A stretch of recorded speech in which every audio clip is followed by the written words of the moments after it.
Okay, guys, welcome back to the channel. Happy holidays. If you've been a long-time subscriber, or at least through the summer, you know in my Alaska cruise, I bought this salmon Christmas hat. So I've been rocking that this holiday season. Been busy with holiday stuff, and so I haven't been doing a lot of videos, although I do have 3 in the hopper. Let me tell you real quick. Number 1, I've got 2 more awards for 2023. I've done my people and brands and model numbers. I've also done songs of the year. Next, I want to do 2 things. My product of the year, which is truly revolutionary. I'm going to dedicate an entire video to that. And also what's coming, I was debating whether I should do an Audiophile of the Year award. And I decided not to quote Audiophile of the Year to debate. How can you choose one person of all the people I've encountered? But there is one person I want to highlight in a video for just a takeaway and noteworthiness. And again, like I do with most of my videos, some kind of takeaway. This is going to be important. So those 2 things are in the hopper, as well as, I'm going to say this for after Christmas because it's the holiday season. I don't want to, but the title of the video is going to be something about what really pissed me off. What really, I'm normally very positive, but there's once you cross a threshold, I'm Sicilian, okay? I do not, once you cross a threshold, I can get very angry. And so I'm going to tell you in a video applicable to the audiophile industry what made me really angry, but how it all transpired. And that'll be after Christmas.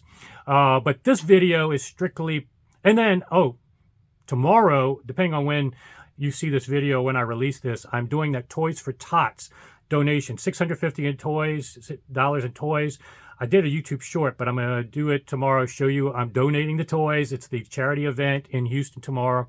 And thank you guys, because I donated all the proceeds I get from members and YouTube paying me to buying these toys. So thank you guys for helping support that. And I'll have a little bit of video from that, maybe a YouTube short. But also, this video is not audiophile related, just telling you that what's coming. This is kind of just for my own purposes, not really for audiophile. So if it's not, it might not be your taste. But I'm actually going to do a cooking video on this, in this particular video, because holiday season, I realized I cook one dish. I'm not a good cook, okay? But there's one dish I cook over the last few decades that whenever I bring it or anybody tries it, they always want to know the recipe. The problem is that I can't refer them to an online recipe book or anything that has it outlined, especially with certain nuances that I've changed over the years. So I get tired of getting asked, and then people think that I'm hiding the recipe because I can't tell it to them. So I'm going to do this video strictly for my own purposes and reference purposes for friends and family, but you guys may find some value in it too. First of all, you can laugh at me trying to cook. Number 2, here's what you can do, guys. If you have a wife or girlfriend, you're not a good cook, she knows you're not a good cook, you can do, hey, let's bring a dish to the family Christmas thing, and whoever gets asked the most what recipe they like the best, I get to buy a audiophile product, or you can buy jewelry with whoever wins. You got a 90% chance of winning with this recipe, guys. I've just tested it over decades. It's that good. So without further ado, here's me trying to cook. Try it yourself if you like it. Let me know in the comments. Okay, I often get asked, I'm not even a chef, but there's one thing I make that's decent. Actually, it's quite good. It's this turkey chili, and I get asked a lot, the recipe. There is no written recipe, so I'm going to walk through. People think I'm hiding it because I can't tell them what the recipe is. There's no secret. I'm going to walk you through all the ingredients and how to cook it. And again, I'm not a professional chef, but this is worth making if you've ever wanted chili that's not heavy, very flavorful. Secret being cumin. One of the secrets versus chili powder. Tomatillas you're going to need, probably about 2 pounds of that. A green onion, garlic, a couple of onions you're going to chop up, cilantro, just oil for the pan. This is, you want to do 93%. You don't want the super lean turkey. You want a little bit of fat. 95% might even be better. Not too lean. You don't want to be too fatty. Chipotle peppers is a very important part of the ingredients. Diced green chilies, white beans, a little oregano, some chicken stock, and obviously salt to taste. You're going to need a blender. I'll show you that part. But the first thing is chopping up the onions and the garlic, getting it in the pan. Let me go ahead and get started on that, and I'll show you a little excerpt.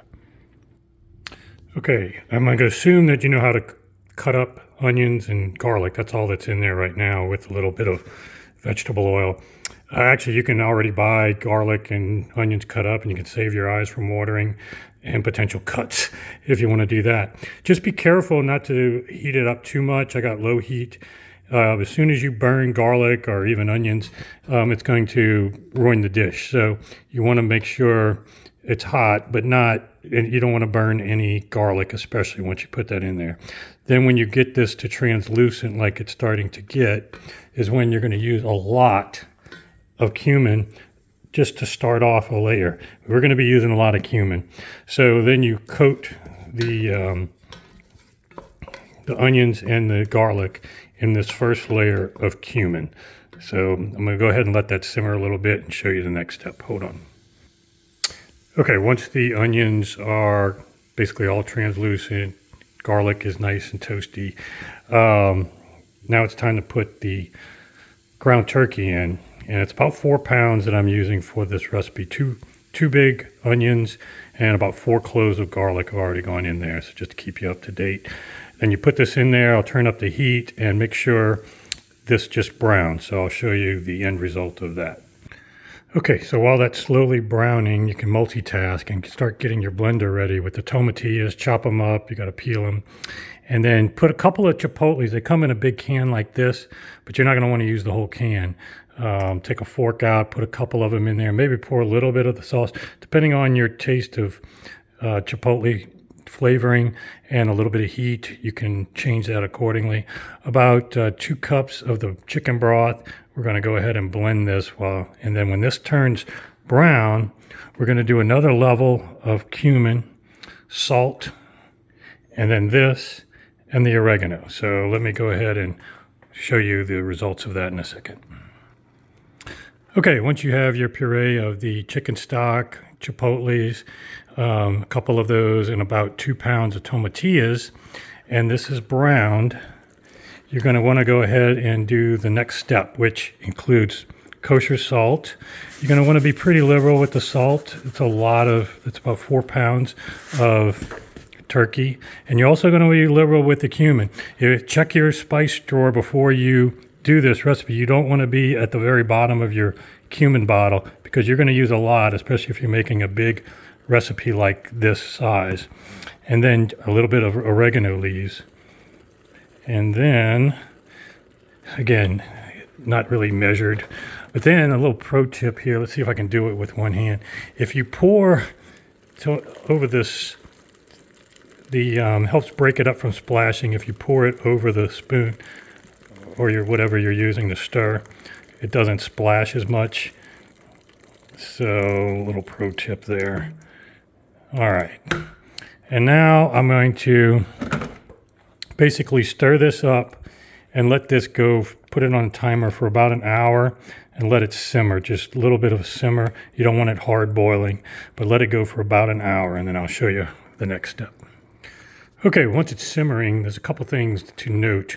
Number one, you're going to want to start tasting it to get the flavor profile and balance of salt, cumin, and spice from your chipotles, and start adjusting accordingly. Usually go light on the salt at first. You're probably going to have to add more to taste, and also cumin to get that quote chili flavor, but via cumin. And also don't get too worried about it being too liquidy right now. It may look more like a soup than a chili, but that's another ingredient I didn't show you earlier. At some point we're going to add cornmeal, and this really thickens it up.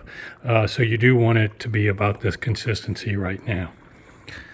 Okay, after about an hour, it's pretty well cooked down. This is basically the simmer you want it to be at. It's still a little liquidy, but that's when the cornmeal comes in. At the very end. Also, the beans will be at the very end. But for now, the next step is a half hour of putting the chopped up bell pepper, 1 green one, a few more garlic, and then these green diced chilies. Just basically a half, like 4 ounces. And then let it sit for about a half hour. Then we'll finish it up with the beans, cilantro garnish, taste, balance, seasoning. We'll be good to go. I'll show you the final product. Okay, once a half hour comes by, you want to go ahead and put the cilantro, beans, and a little bit of cornmeal, and this will thicken it up. So you go ahead and this just, you can basically serve it. The beans will warm up pretty quick, and the cilantro basically, and as you can tell, the cornmeal is already thickening this up. So you'll notice the consistency change pretty drastically. And this is ready to serve. You can use it with tortillas, chips, on hot dogs, or just like I do, I'll just serve it in a bowl and eat it myself. Hope you enjoyed, guys.